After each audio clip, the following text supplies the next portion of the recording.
Welcome to the Docs Who Lift podcast, where we distill and simplify the complexities of a healthy lifestyle, exercise, medicine, and weight loss. We're excited to bring you a podcast that's a prescription for clinical practice, scientific recommendations, and just real life. This is the Docs Who Lift podcast.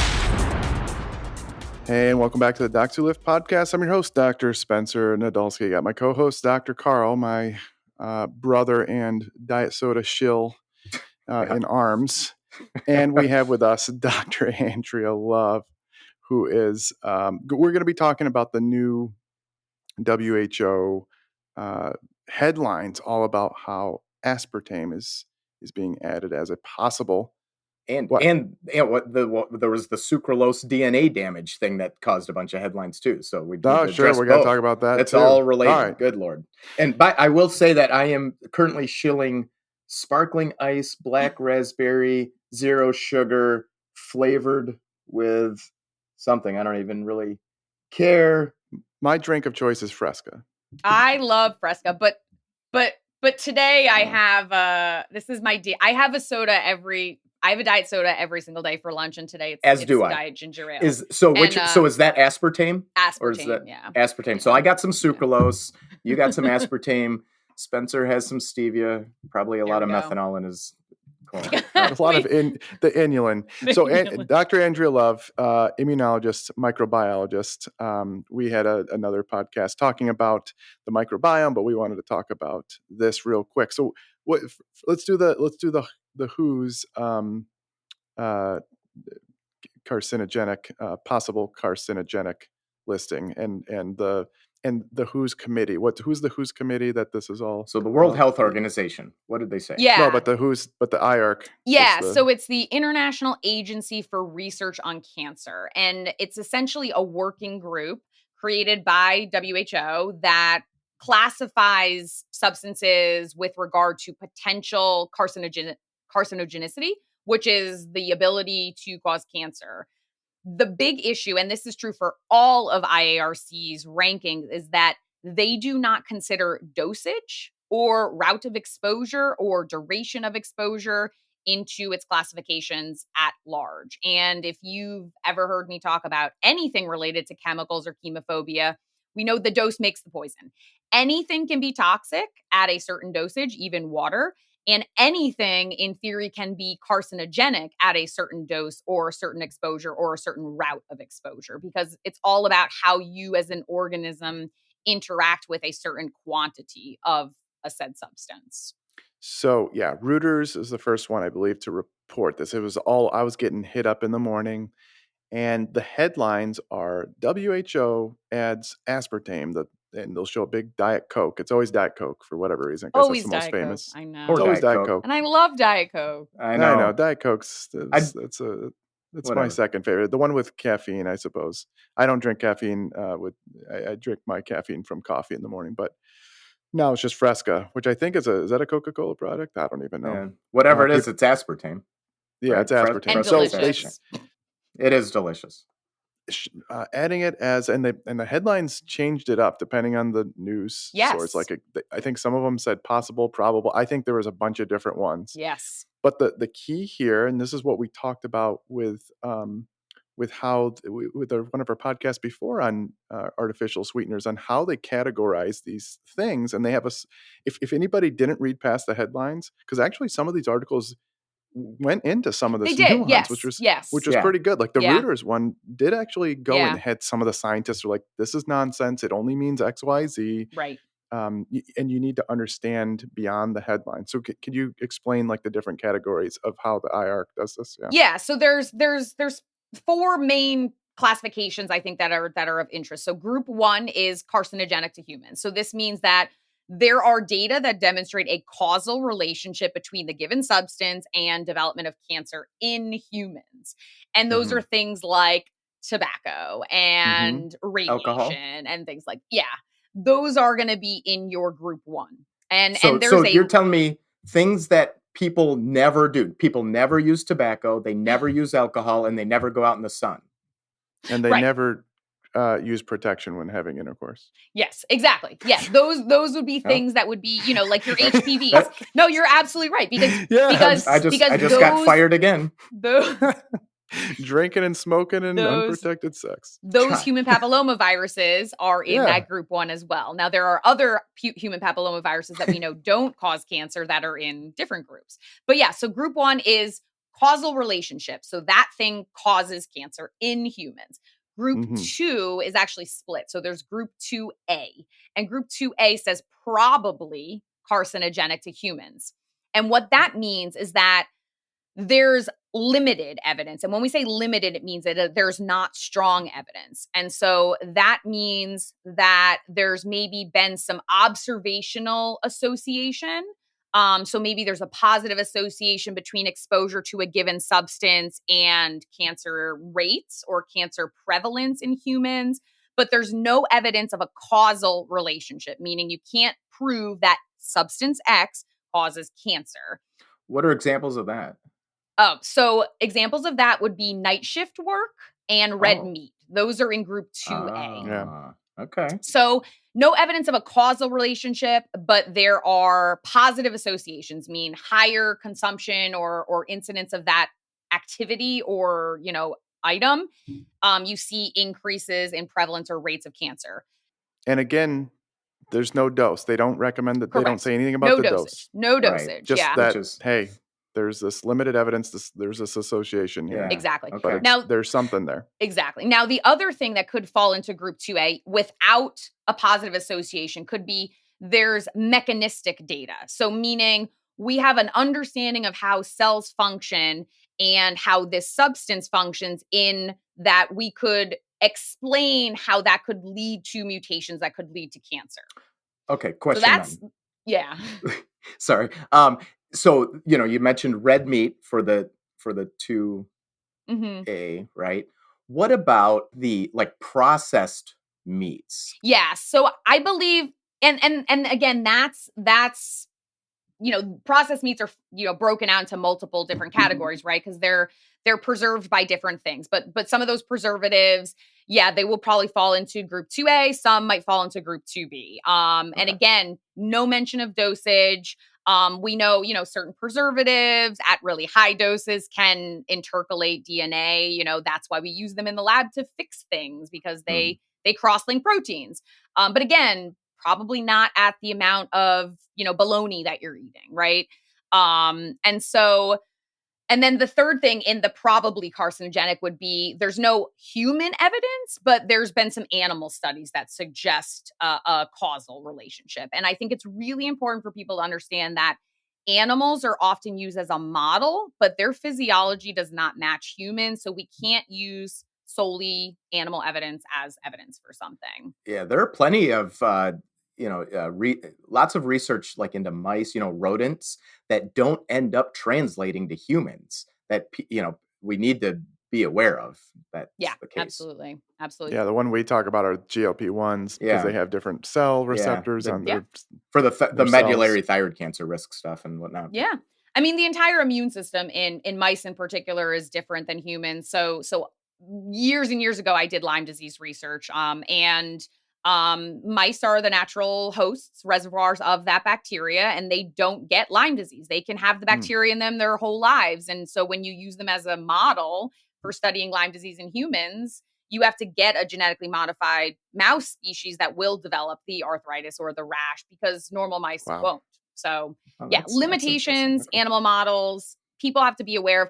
But unfortunately, media headlines often don't say, oh, well, this is only a Petri dish study or this was only a mouse study. And so people don't know. Not helpful. No, it's not. Okay. It's not. So category type 2B. Yeah. So 2B is the one that aspartame is going to likely be listed in according to the leaked information from WHO's IARC. And this one, different from probably carcinogenic in 2A, is possibly carcinogenic. And I know in the public, probably and possibly are often used interchangeably. In science, they mean very different things. So possibly carcinogenic basically means that there's even less evidence than the probably carcinogenic. And so this means that you have only limited evidence of a possible relationship like a positive association in humans. There's only mechanistic information or mechanistic evidence that this substance could be involved in cancer, or there's really limited evidence in animal models. And so aspartame would be in that group. Other things in that group include digoxin, which is a medication that clinicians use for arrhythmia and heart failure, metronidazole, which is an antibiotic that's pretty widely used, other things like aloe vera, which lots of people use all the time, ginkgo biloba, and pickled vegetables also are in the 2A, Oh dear. 2B category. Yeah. Yeah, I like pickles. I like pickled I vegetables. love pickles. Yeah. So basically 2B, this possibly carcinogenic, means there's really not a lot of clinical evidence to suggest it. And again, we're not factoring dosage. And I think it's really important for people to understand that cancer is a disease that progresses. Typically, it's about accumulated mutations in your cells where they stop listening to their normal cues and they start reproducing out of control. And every time your cells reproduce, there's the potential for mutations to get introduced. But our cells are really good at error proofing and proofreading and correcting those errors. And so technically, anytime you eat something, you're metabolizing things and you're generating molecules like free radicals that could damage your DNA, which could cause mutations and could lead to cancer. But again, most of these things that you're encountering, you have to be exposed to copious levels of it for there ever to be a risk of you to ever develop cancer from that substance. So, okay, so contrast the IARC to the JEF or JECF, right? Did I say that right? Where they actually Yes. they actually look at the dose, because they're talking about how they're gonna release that data as well, which we've already had data. They've said in the past 40 milligrams per kilogram of aspartame seems to be safe. FDA, I believe, is 50 milligrams per kilogram. So Yep, I did some exactly. math. Isn't that over like 20 cans? 20 We did cans some math too, yeah. So it's between 16 and 50 cans of diet soda a day. And that depends on what can of soda, because like Diet Coke has, I think, 180 milligrams. Yeah, 187 or something like that. Yeah. Whereas like a Coke Zero has like 75 milligrams. So again, it depends on which soda. Yeah, they have like slightly different levels of aspartame. And this is why I stick to only 15 cans of Diet Mountain Dew a day. Right below the threshold. Yeah. Just to be safe. Yeah, my friends used to call me Soda Popinski. So, but that's exactly right. So when we talk about aspartame, there's no clinical evidence, and aspartame has been widely studied for decades. It's probably one of the most widely studied food additives that is out there, because it's one of the older non-nutritive sweeteners. There's no clinical human evidence that there's a link between aspartame consumption and cancer. There were some studies in rodents, rats and mice, that claimed a link between aspartame consumption and cancer, particularly lymphoma and leukemia. But it turned out that study had very flawed design. And of course, they were giving them like 1,000-fold doses, and that has never been mirrored in humans. So I think, there's no clinical evidence. There's no risk of eating aspartame at the levels that you would. And if you wanted to liken it to like a packet of Equal, which is aspartame, each aspartame packet has 35 milligrams of aspirin, which means you would need to eat 93 packets a day, which is, quite frankly, an obscene amount of. I don't even know if that's physically possible. Again, so when I make my coffee, I stick to under 90 packets a day if I'm just drinking. Then you're good. Then you're good. Yeah. And I think for this as well, it's really important that aspartame in particular is it's literally the fusion of two amino acids. It is aspartic acid and phenylalanine. And so when you eat aspartame, it's rapidly split into those two amino acids. And also we have a little bit of methanol as a byproduct that's excreted, far less than methanol that would be produced as, byproduct of other foods that we consume very regularly and are never concerned like an about. Apple. Yeah. People talk about an apple. It's always it's less than an apple. Exactly. Yeah. And those two amino acids are used to make proteins in your body, because we need amino acids to make proteins. So there's not even a mechanistic reason for how aspartame could cause cancer in humans. Yeah, I've always wondered that. Like, how did that even get thought of? Because of exactly what you just said. I've always wondered what the hypothesis generating thought process was. Yeah, on that. no. But And there isn't one. There really isn't a mechanism. And I think really all of this stems for these really flawed studies that were probably, I think, 30 years ago that were looking at this lymphoma in mice and rats. And then it's really been demonized for like 30 years yeah, or something. I thought that was back with the whole saccharin, Yes. because Yeah. and again, that was huge doses, right, of Yes. saccharin. And then I think Yeah. again, it was rodent studies, things that were never going to go. And really, we don't use a lot of saccharin other than in Pour Some Sugar on Me by Def Leppard. Yeah.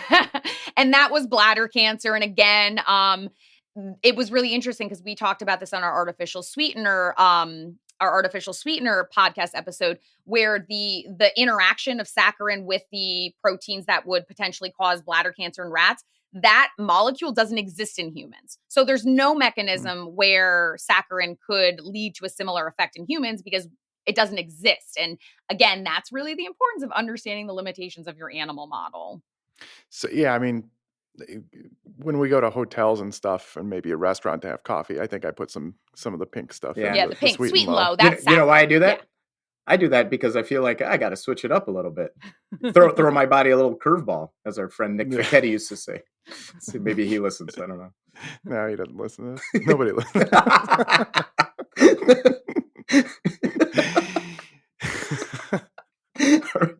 Oh my God. It's almost ended it. We just lost our whole podcast. All right. So all right, do we need to switch over to the whole sucralose deal then? This whole Yeah, do you know the headline that caused Yes. Okay, let's just it causes DNA damage. Yeah, genotoxic. in a petri dish. In a petri dish. Yes. In Yeah, extraordinary doses, right? Yeah. So again, they call it genotoxic, which means it's damaging the genome, and the genome is DNA. So basically, they're saying it damages DNA, and we know DNA damage can be a mutation that can lead to the eventual progression of cancer. So of course, they're saying, okay, well, sucralose is genotoxic, it's causing DNA damage. Therefore, we need to be really concerned about humans who are eating sucralose. And again, it was in vitro. It was in a petri dish where they're blasting cells that are growing on a piece of plastic with exceedingly high levels of sucralose, which for people who don't know the name brands, that's your Splenda.